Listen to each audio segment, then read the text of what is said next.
चलिए, टाइप 9 वाले प्रश्न में हमें इस प्रकार के प्रश्नों को इस प्रकार के फार्मूले का यूज करना है। जैसे कि x+1 है या फिर x+1 को x से भाग देंगे, x+1 की घात n है उसको x से भाग देंगे तो शेष ज्ञात करने के लिए बोलेगा। तो शेष क्या मिलेगा? शेष इसके एक को लेंगे और जितना भी घात रहेगा उस घात को लेंगे। इसी प्रकार x-1 वाले में भी लेंगे तो x-1 की घात में n है बटे x से अगर भाग देने के लिए बोला है तो शेष क्या लेंगे? तो जो भी दिया हुआ है -1, x को छोड़ देंगे -1, तो -1 की घात में जितना रहेगा उस घात को हम लगाएंगे। तो इस प्रकार के प्रश्न को आज हम हल करेंगे। 35 नंबर प्रश्न को देखते हैं। 35 नंबर प्रश्न बोल रहा है कि 25 की घात में 25 में 24 से भाग देने पर कितना शेष बचेगा। अब ये तो x+1 इसको बनाना पड़ेगा। तो x+1 बनाने के लिए x क्या है हमारा? तो x हमारा कितना है? 24 है। तो इसको भी हमें क्या बनाना होगा? 24+1 के रूप में लिखना होगा। तो कितना मिल जाएगा? हम इसको लिखेंगे 24+1 पूरे की घात में कितना है? तो 25 है बटे 24 से भाग देना है। अब इसका शेष कितना मिलेगा? शेष तो इसका शेष मिल जाएगा 1 और 1 की घात में कितना है? 25 है। तो क्या मिल जाएगा? 1 की घात में चाहे कितना भी रहे वो 1 ही मिलता है। तो इस प्रकार से इसका आंसर क्या हो गया? 1 हो गया। दूसरा प्रश्न देखते हैं इसी का 36 नंबर। तो 36 नंबर प्रश्न में क्या है? 19 की घात 35 में 18 से भाग देने पर कितना शेष बचेगा? शेष ज्ञात करने के लिए बोला है। इसको भी हम x+1 के रूप में लिखेंगे। तो x अभी हमारा पास क्या है? 18 है।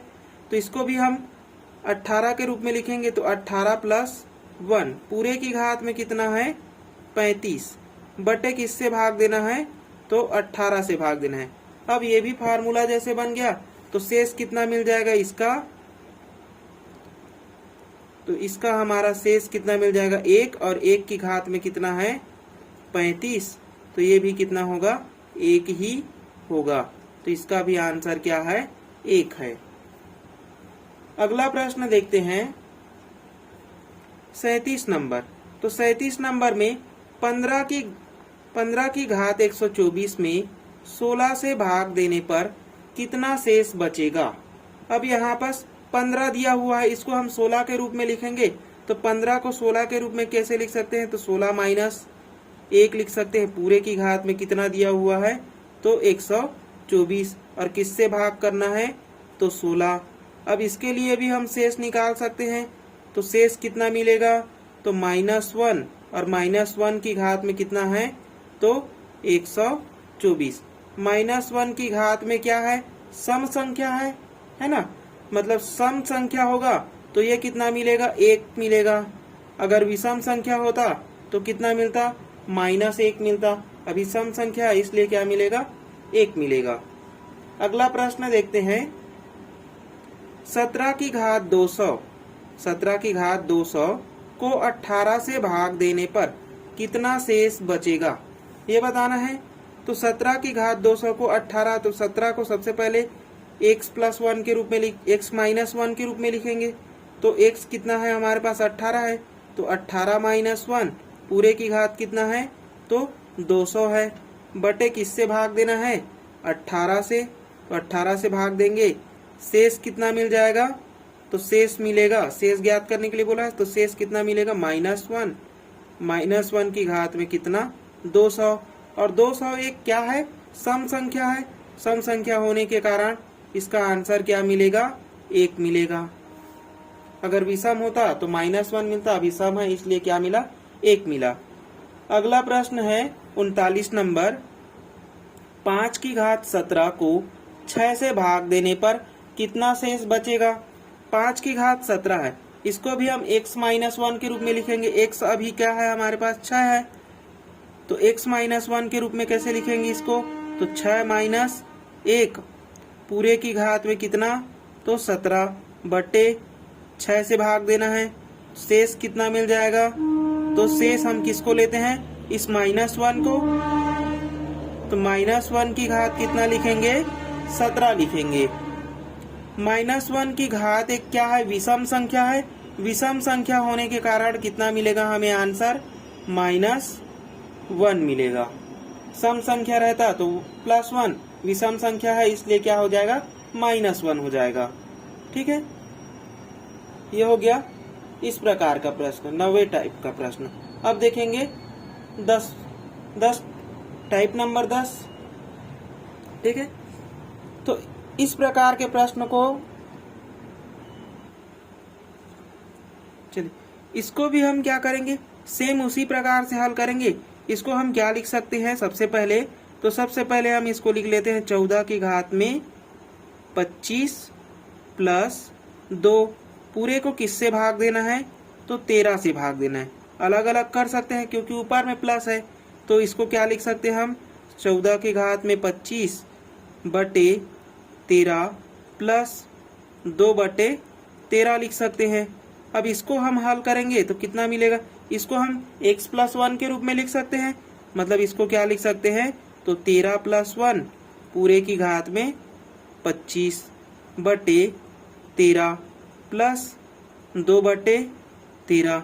अब इसका शेष कितना मिलेगा, तो इसका शेष 13 वाला तो कट जाता है, 1 मिलता है, 1 की घात में 25 रहे तो 25 ही मिलेगा।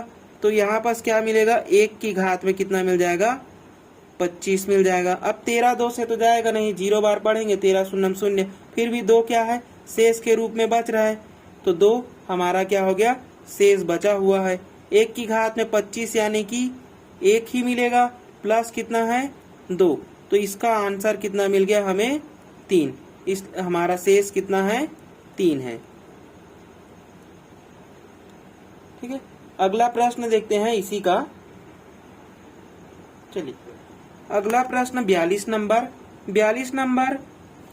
13 की घात 143 माइनस 143 में 14 से भाग देने पर कितना शेष बचेगा, ये बताना है। तो सबसे पहले हम क्या लिखेंगे, इस अंक को लिख लेते हैं। 13 की घात 143 प्लस 143 बटे किससे भाग देना है, तो 14 से। अब इसको अलग अलग कर सकते हैं। 13 की घात 143 बटे 14 प्लस 143 बटे 14। ठीक, अब 13 को 14 के रूप में लिखेंगे तो कितना लिखेंगे इसको, तो 14 - 1 पूरे की घात में कितना, 143 बटे 14 प्लस 143 बटे 14। ठीक है, अब इसका शेष कितना मिलेगा, तो -1 की घात में 143, ये हो गया -1 की घात में 143 प्लस इसको भाग देंगे तो कितना हो जाएगा, चलिए इसको भाग देंगे तो कितना मिलेगा,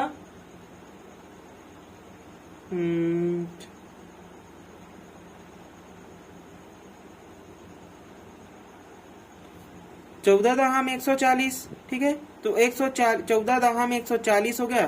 तो कितना शेष बच रहा है, यहाँ पास 3 शेष बच रहा है। ठीक है, तो यहाँ पास कितना शेष बचा, ये तो 14 दहाम में गया, फिर भी कितना है, 3 जो है वह शेष के रूप में बच रहा है। -1 की घात में एक विषम संख्या है, इसलिए हमें क्या लेना है, -1 लेना है। प्लस कितना मिला, 3 मिला, बराबर 3 में 1 घटा देंगे तो कितना मिल जाएगा, 2।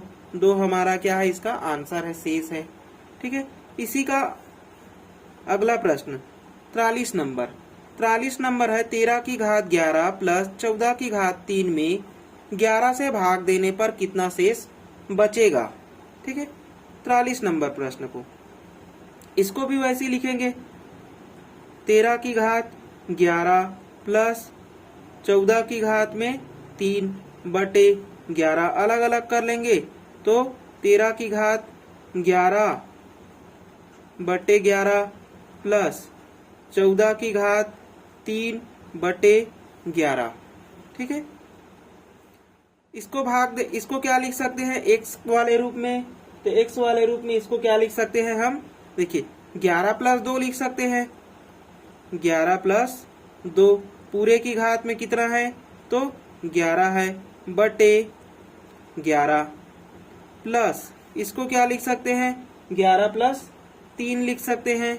ये हो जाएगा 11 प्लस 3 पूरे की घात में कितना है 3 है बटे 11। ठीक है,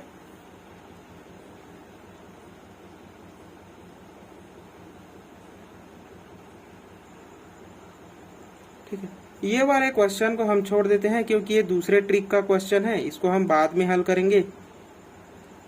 इस प्रश्न को देखते हैं 44 नंबर को। 44 नंबर प्रश्न को देखते हैं। यहाँ भी x वाला बनेगा तो क्या हो जाएगा, इसको हम क्या लिख सकते हैं 9 की घात में 8 प्लस 1 बटे 8। इसको क्या लिखेंगे 9 की घात में 8 बटे 8 प्लस 1 बटे 8।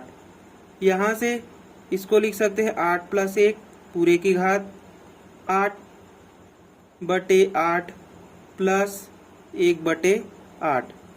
यहाँ से शेष कितना मिलेगा 1 मिलेगा और यहाँ से शेष कितना मिलेगा तो भी 1 ही मिलेगा। तो इसका आंसर कितना हो गया 2 हो गया।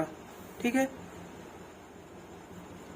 45 नंबर प्रश्न 67 की घात 67 प्लस 67 में 68 को भाग देने पर कितना शेष बचेगा, इसको बताना है।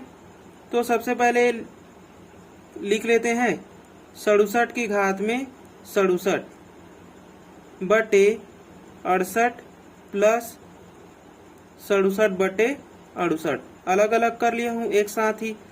अब इसको हम क्या लिख सकते हैं तो 68 माइनस 1 के रूप में बनाएंगे और पूरे की घात में कितना है तो 67 बटे किससे भाग दे रहे हैं 68 से, और ये हो गया 67 बटे 68। ठीक है। यहाँ से -1 की घात 67 मिलेगा, -1 की घात 67 प्लस यहाँ से ये बड़ा है ये छोटा है इसलिए यही अंक मिलेगा क्योंकि 0 बार ही जाएगा तो शेष तो यही रहेगा। ठीक है। अब ये क्या हो गया -1 की घात में विषम यानी कि -1 प्लस ये कितना हो गया 67, 1 घटा देंगे कितना मिलेगा 66। तो इसका शेष कितना हो गया 66। ठीक है।